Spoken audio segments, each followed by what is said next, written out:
All right, let's start off where we always start off on a Friday morning here on the Ben Garcia Show, and let's get it kicked off with the Denver Broncos and the Los Angeles Chargers last night, with the Chargers beating the Broncos 34-27. You know, if there was anything, I guess if you could ever call something a good loss, and I don't pander to this often because I think you lost. How is that good? And being an ultra-competitive person that I am, there's very rare instances where you can call something a rare, good loss. And the Denver Broncos had that last night.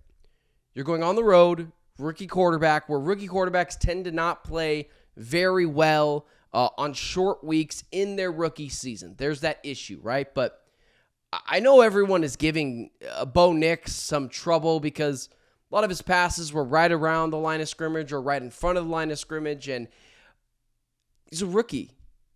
I'm not going to go after Bo Nix for some of the rookie tendencies. He throws the ball short, not really very far past the line of scrimmage for now. Now, if those things don't ever change, if they never trust him to open up the playbook, then sure, we'll have a conversation about that being Bo Nix. But for now, he looks like he's on the Brock Purdy path of franchise quarterbacks, where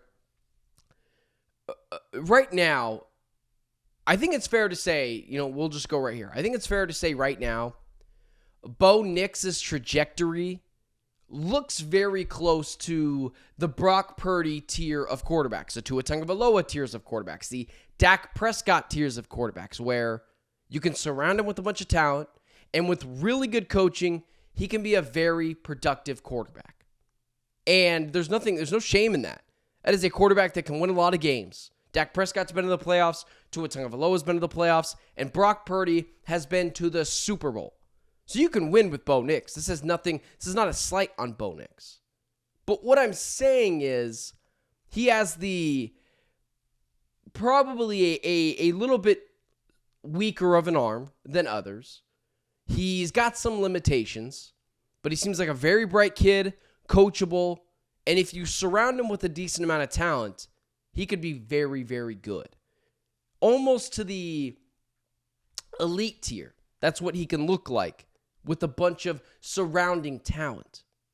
And right now, with all the promise that Bo Nix has showed early on in the season, even if it's a lot of dinking and dunking, the future is incredibly bright in Denver with the tandem of Sean Payton and Bo Nix.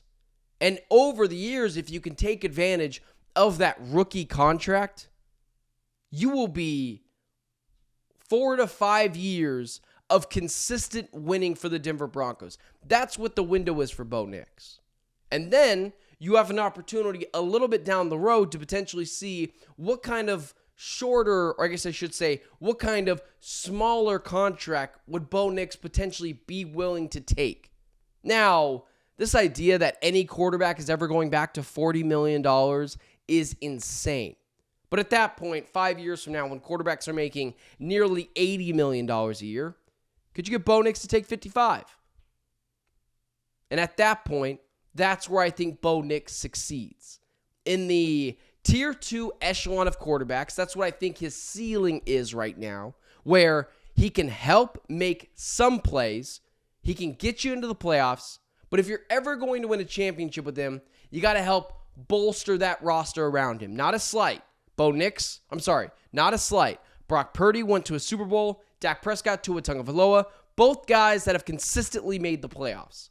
It just seems like when people pick on Bo Nix for being mostly a dink and dunk quarterback last night, I think it's more so, no, that's what he is for right now, but there is a ceiling to his game given some of his physical limitations. Now, I also just wanted to mention really quickly before I get into my main point of what I wanted to talk about, which is probably something I probably should have started the show with, but I got a little carried away with Bo Nix. Call me an NFL casual. Call me a sports broadcaster wannabe. But I would love to hear from my glorious subscribers. Did you have any idea that a free kick exists in the NFL landscape in any form? I was watching that game last night at Footprint Center while I'm at the Suns game, doing both jobs at once, and I see them line up for the most bizarre field goal ever. And I had to wait for someone to explain it to me. And the fact that that's in the rule book, and it happened once last night, and it hasn't happened in like 50 years or something, that is the stupidest rule in sports. I mean, that is ridiculous. That is crazy that you just automatically get a free 3 points if you convert on a fair catch as the time expires. I'd never heard of it, didn't know it was a thing, and I'd be more than curious to know if my subscribers had ever seen or heard of something like that. So that was interesting from last night. Little history made in the most bizarre way possible. Let's talk about this. I've talked about Justin Herbert in more ways than one. I'm a big fan of quarterbacks. I love to have a strong opinion. But I don't think last night was necessarily about how great Justin Herbert is. I think last night was a really good example of how great coaching is. What Jim Harbaugh has done with the Los Angeles Chargers that have been a little bit of a laughingstock over the past decade and seen as cheap is nothing short of fascinating and amazing. He has completely turned around what has been a losing franchise over the past half decade to decade and did it in one season. You know, it's the difference between poverty organizations and cheap organizations and organizations that are willing to spend the money. It is not hard to be viable in this league. It is not hard to be stable in this league. It's will your ownership fork up the money. And Jim Harbaugh, what he's done to turn around this Chargers organization in 1 year is nothing short of highly impressive. Just highly impressive. The Bears said no to Jim Harbaugh and said yes to Matt Eberflus. You know what that is? Incompetent coaching. Where do you think Caleb Williams would be if he had Jim Harbaugh today? Probably a potential playoff team, because that's where all Jim Harbaugh's team goes. The Chargers reportedly were not Jim Harbaugh's first choice. Turns out he wanted the Bears job. And it's the difference between competent organizations and incompetent organizations, and spending the money and not spending the money. You know, sometimes people will look at some of the highest contracts for coaches and say, wow, that's a lot of money for a head coach. First off, it's not in the salary cap. And secondly, yeah, it's a lot of money to win. Why is it that, sure, maybe it's a lot of money for some of these head coaches, Andy Reid, Sean Payton, Jim Harbaugh. Why is it all of them win? Sean McVay, all of them. The most expensive head coaches are always the ones that bring you the most W's.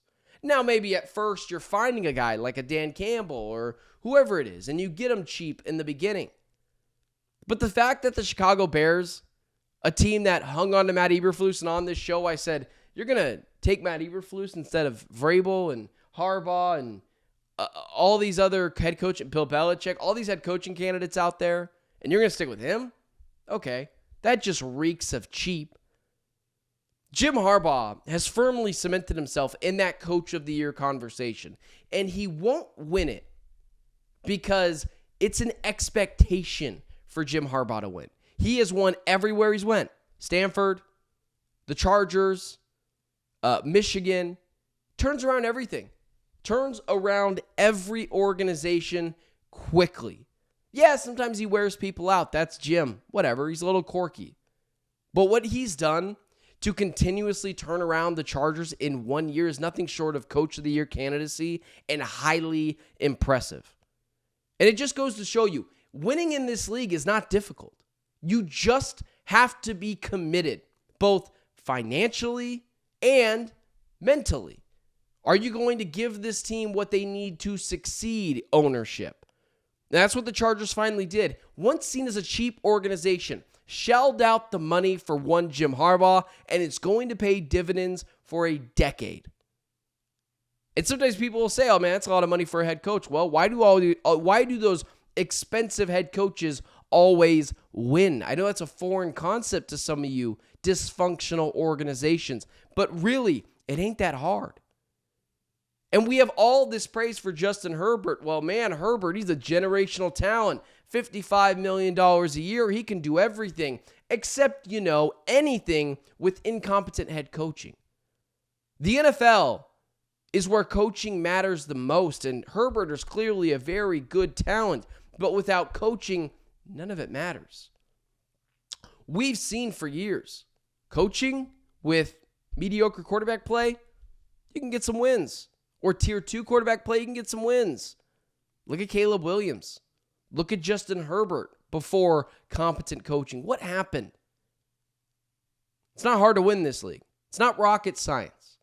Hire a smart head coach, and that is what your team can look like. Pay the price for smart head coaches, smart coaches overall, and good leaders for your team. It's not a conversation of why it's unfair. It's a conversation of, are you committed? And the Chargers were committed. And it's why they're paying dividends this season. And it's why they're going to be a playoff team.